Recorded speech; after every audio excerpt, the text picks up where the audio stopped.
Well, I think it's the same as it's been here for a number of years. Our objective as a group, based on past experiences, is to be playing on the last Sunday in May, which we have done 18 times in the last 30 years. So I don't think that's changed. The program has kind of set the bar by its prior players to kind of put that into place for, I think, anybody in the future who plays, at Salisbury. Well, I would say that, we return other than losing Griff Maroney to an injury, we returned the entire offense. Corey Gwynn, who's a preseason first-team All-American at midfield, who scored almost 50 goals last year. Zach Pompey was on that first line at the end of the season.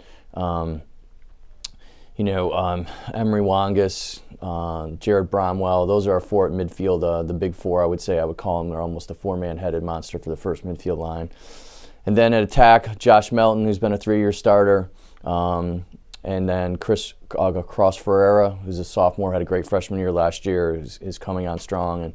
And then Pierre Armstrong. I would say we are a returning nucleus that provides, a great start at the offensive end of the field. Hopefully Kevin Murphy is ready to go after returning from his knee injury. He was having an All-American season before his injury last year. He'll be able to head up the defense at his end of the field. But those are our key players, I think, on both ends of the field. And then with the two seniors at the face-off X, Brett Malampany, who's returning, and TJ Logue, will be out the first part of the season with an injury, but both will be back by, the stretch run. Well, as it's usually set up, it's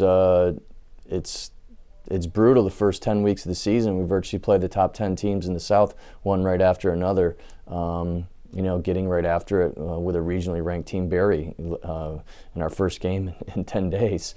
But we play the best in the South. We've always done that. And, with our conference taking a big step forward with York's vast improvement in CNU, it makes probably one of the, if not the strongest schedule in the country.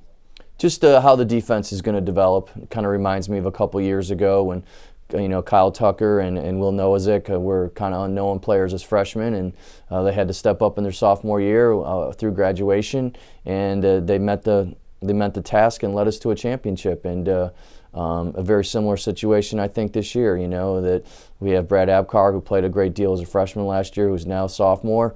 Noah Niss, who came on strong at the end of the year, is another sophomore down there at close defense to go with one veteran who started last year, and Drew Borkowitz. So, hopefully that defense and the development of that group, along with a couple long sticks that have been here who are ready to take their turn, Jackson Woodward and Matt O'Callahan, those guys are ready to fill in and do some great things.